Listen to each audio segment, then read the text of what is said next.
اعوذ باللہ من الشیطان الرجیم بسم اللہ الرحمن الرحیم۔ سب ویڈیو دیکھنے اور سننے والوں کو السلام علیکم۔ ہمارے چینل کے پیارے ویورز، آج ہم تلاوت کریں گے سورہ توبہ کی آیت نمبر 100 اور 101، یعنی کہ آیت نمبر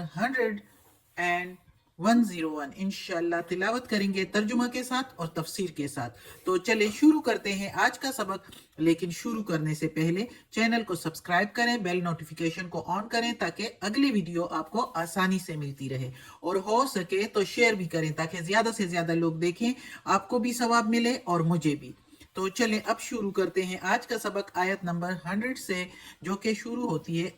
اگلے پیج سے، یہ ادھر سے۔ تو یہ 99 ہے اور اس کے بعد آیت نمبر 100۔ تو شروع کرتے ہیں۔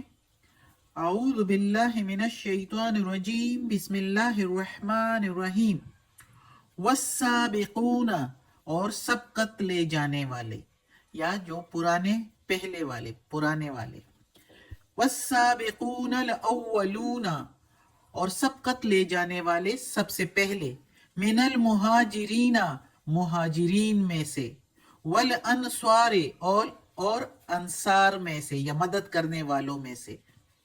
انصار مدد سے بھی نکلا ہے، مدینہ کے انصار اس لیے کہ انہوں نے مدد کی تھی مہاجرین جنہوں نے ہجرت کر کے مکہ سے مدینہ آئے تھے۔ تو مہاجرین اور انصار جو سبقت لے گئے ہیں سب سے پہلے، یعنی ہجرت میں وہ سب سے پہلے نکلے تھے، اور انصار جو سب سے پہلے مدد کرنے والے تھے۔ والذین اتبعوہم، اور وہ جو چال چلے ان کی، بِإِحْسَانٍ، اچھے طریقے سے، اور وہ جو ان کے چال چلتے ہوئے نیکی کی، نیکی کے ساتھ، بے احسان، ساتھ نیکی کے، بے کے میننگ ساتھ، احسان نیکی، نیکی بھی کہہ سکتے ہیں، بھلائی بھی کہہ سکتے ہیں۔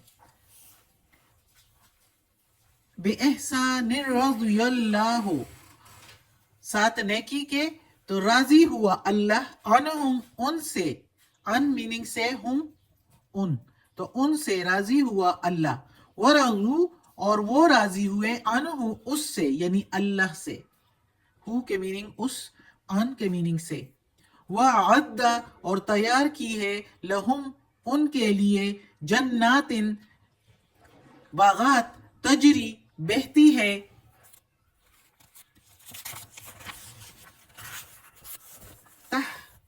تحتہا الانہار، نیچے اس کے، انہار، نہریں،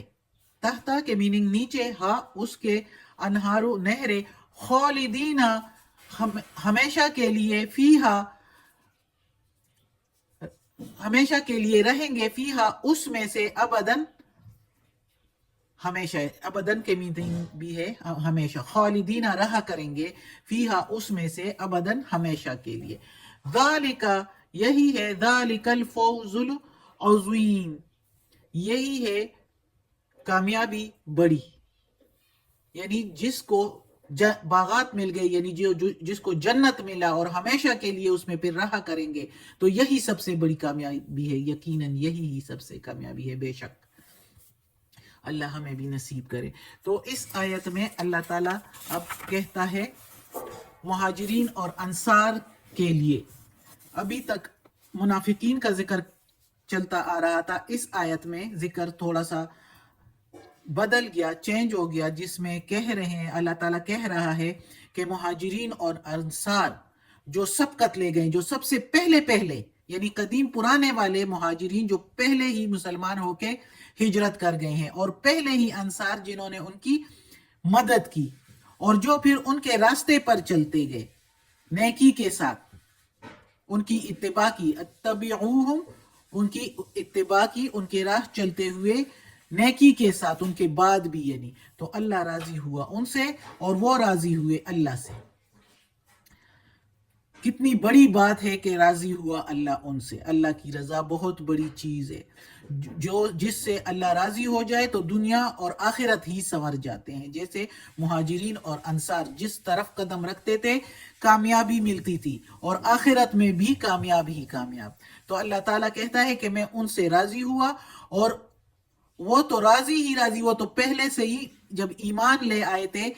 اور اللہ کے نبی محمد صلی اللہ علیہ وآلہ وسلم کو مان لیا تھا، اور ان کے سارے جو بھی ان پر وحی ہوتی تھی اس پر ایمان لاتے تھے اور ساتھ دیا، تو وہ تو اسی وقت راضی تھے اللہ سے، تو تبھی یہ سب کچھ، تو اللہ ان سے راضی ہوا جب وہ اللہ سے راضی تھے اور اللہ کے رضامندی کے لیے، اللہ کی رضا چاہنے کے لیے یہ سب کچھ کیا کرتے تھے، تو اللہ تعالیٰ کہتا ہے میں بھی ان سے راضی ہوا، اور اس رضا میں نے ان کے لیے باغات تیار کیے ہیں۔ اچھا، ان کے راستے پر آگے بھی جتنے چلتے ہوئے اس زمانے تک جو ان کے راستے پر چلتے ہیں، تو اللہ ان سے راضی ہے اور ان کے لیے یہ باغات تیار کیے، یہ جنت تیار کیا ہے جس میں نہریں بہتی ہے۔ نہریں یہ نہیں کہ پانی کی نہریں بہیں گی، سادے پانی کی نہریں، ادھر دودھ کی، شراب کی، شہد کی، مشروبات کی، جو جو چیز بندے کو پسند ہو اسی کی نہریں ادھر ان کو ملے گی، اور وہ اس کو پیئیں گے اور اس میں مزہ ہوگا اور اس میں بےہودگی نہیں ہوگی، اور یہی سب سے بڑی کامیابی ہے۔ اگلی آیت میں اللہ تعالیٰ کہتا ہے، کتنا زبردست اللہ تعالیٰ، دل آگے جانے کو کرتا ہی نہیں ہے اس آیت سے، کہ اتنی بڑی بڑی اللہ تعالیٰ ہمیں خوشخبریاں دے رہا ہے کہ اچھے اعمال کرو تو آپ لوگوں کو یہ کچھ ملے گا، لیکن ہم انسان جب دنیا کی رونقوں میں غرق ہو جاتے ہیں، حالانکہ سکون پھر بھی نہیں ہے، وقتی طور پر تھوڑا سا، حالانکہ سکون نہیں ہوتا۔ اللہ معاف کرے، اللہ اپنے سیدھے راستے پر چلائے۔ وَمِمَّنْ حَوْلَكُمْ، اور بعض گرد تمہارے، گرد و نواح میں تمہارے، حَوْلَكُمْ مِنَ الْأَعْرَابِ، گرد تمہارے دیہاتی، منافقون، منافق دیہاتی، وَمِنْ أَهْلِ الْمَدِينَةِ، اور اہل مدینہ میں بھی کچھ، یعنی منافقین، مردو اڑے ہوئے ہیں، علی النفاق، منافقت پر، مردو اڑے ہوئے، علی اوپر، علی النفاق، نفاق پر، منافقت پر، لا تعلمہم، نہیں تم جانتے ان کو، اللہ تعالیٰ محمد صلی اللہ علیہ وآلہ وسلم کو فرما رہا ہے کہ نہیں تم جانتے ان کو، لا کے میننگ نہیں، تعلمو تم جانتے، ہم ان کو، نحنو ہم، نعلم جانتے، ہم ان کو، سنعذبہم ان قریب عذاب دیں گے ہم ان کو، سا کے میننگ ان قریب، نو کے میننگ ہم، عذب عذاب، ہم میننگ ان کو، سنعذبہم مرتین ان قریب ہم عذاب دیں گے ان کو 2 بار، ثم پھر، یردون وہ لوٹائے جائیں گے، الی طرف، عذاب عظیم طرف بڑے عذاب کے، عظیم کے میننگ بڑے یا بڑا، اور عذاب عذاب،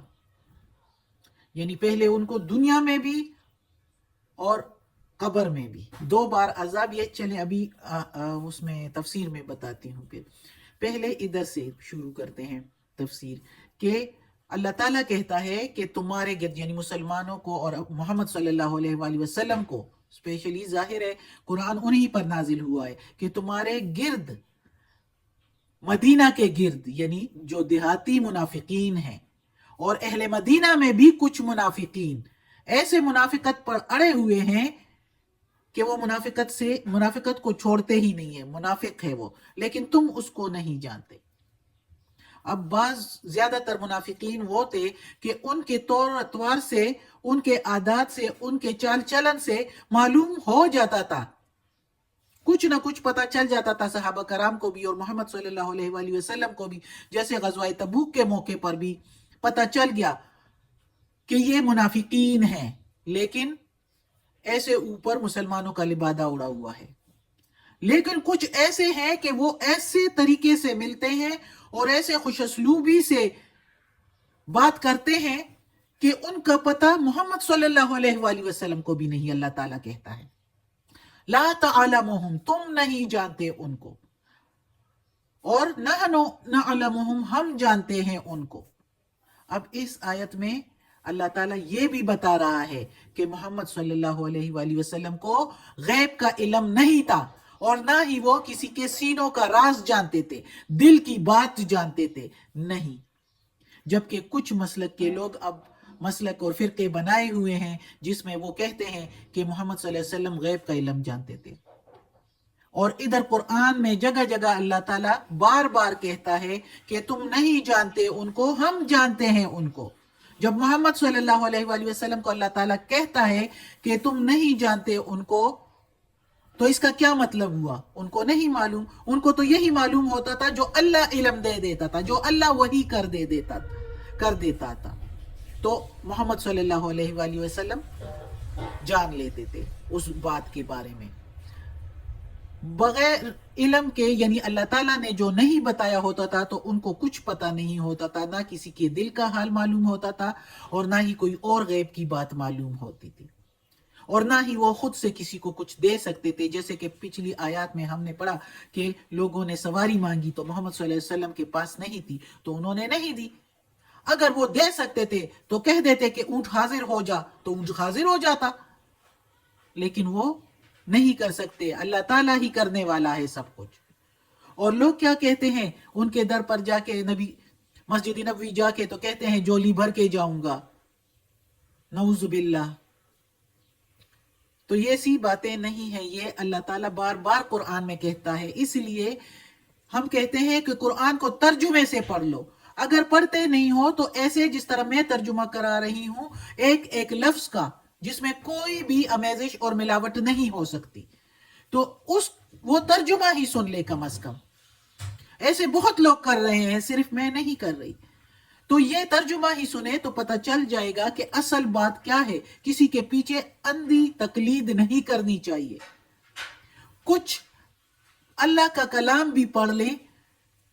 اللہ نے دماغ دیا ہے، اشرف المخلوقات بنایا ہوا ہے، تو خود پڑھ لیں تو پتہ چل جائے۔ جیسے اس جگہ پر صاف ستھرا اللہ تعالیٰ بتا رہا ہے۔ اللہ تعالیٰ نے کہا ہے نا کہ میری کلام میں کچھ متشابہات ہے اور کچھ محکمات ہے، تو وہ محکم آیت یہ ہے اب، جہاں پر صاف ستھرا اللہ بتا رہا ہے کہ محمد صلی اللہ علیہ وآلہ وسلم غیب کا علم نہیں جانتے، کسی کے دل کا حال نہیں جانتے، کسی کی اندر کی باتیں نہیں جان سکتے، اللہ جانتا ہے صرف۔ اور متشابہات میں کچھ آیات ہے جس میں میں نے بتا بھی دیا تھا اسی سورہ توبہ میں بھی، کہ اللہ تعالیٰ نے کہا ہے کہ اللہ اور اس کا رسول دے گا ان کو، تو اس کا رسول متشابہات میں آ جاتا ہے کہ اس وقت تو وہ حیات تھے، تو اللہ تعالیٰ جو کچھ دیتا تھا تو رسول محمد صلی اللہ علیہ وآلہ وسلم کے ہاتھوں سے ہی دیتا تھا۔ تو اس لیے اللہ تعالیٰ نے ادھر لکھا ہے کہ اللہ دیتا ہے اور اس کا رسول دیتا ہے۔ لیکن اب جب ادھر محکم آیت آ گئی ہے کہ تم نہیں جانتے ان لوگوں کو اور اللہ جانتا ہے، تو ادھر بات صاف ظاہر ہو گئی۔ تو وہ بات جو اللہ نے کہا ہے سورہ آل عمران کی آیت نمبر 7 میں کہ محکمات آیت ہے، اور علم والے اور ایمان والے محکم آیات پر بھروسہ کرتے ہیں، ایمان لاتے ہیں، اور جو متشابہات ہوتے ہیں ان کو چھوڑ دیتے ہیں اور کہتے ہیں کہ اللہ خوب جانتا ہے۔ تو اللہ تعالیٰ کہتا ہے کہ ان منافقین کو میں عنقریب 2 بار سزا دوں گا، 2 بار سزا دوں گا، اور پھر اس کے بعد بڑے عذاب یعنی دوزخ کی طرف ان کو لوٹاؤں گا۔ 2 عذاب یعنی دنیا میں بھی سختی کوئی عذاب میں مبتلا کرے گا، اور پھر قبر میں بھی، یا اگر دنیا میں نہیں تو وقت نزاع موت کی سختی اور ساتھ قبر کی سختی، اور پھر اس کے بعد بڑا عذاب یعنی دوزخ جس سے خلاصی ہی نہیں۔ اللہ بچائے اس طرح کے عذابوں سے، اللہ ہمیں سچا اور پکا مسلمان بنائے، اللہ اپنے سیدھے راستے پر چلائے۔ آمین ثم آمین۔ آج کا سبق ختم ہوتا ہے، اللہ ہمیں توفیق دے کہ ہم یہ قرآن مجید کا ترجمہ مکمل کریں اور اس پر عمل کرنے کی توفیق دے۔ آمین ثم آمین۔ یا اللہ، یا پروردگار، یا رب العالمین، یا مالک یوم الدین، یا علی کل شیء قدیر، یا اللہ یہ تیرے کلام قرآن مجید کی تلاوت کی ہے ترجمہ و تفسیر کے ساتھ، اس میں کوئی غلطی ہوئی ہو یا اللہ، زیر زبر پیش میں، تلفظ میں، ترجمہ تفسیر میں، تو معاف کر دینا یا اللہ، اور ہمیں اپنے نیک اور صالح لوگوں میں شامل کر دے۔ آمین ثم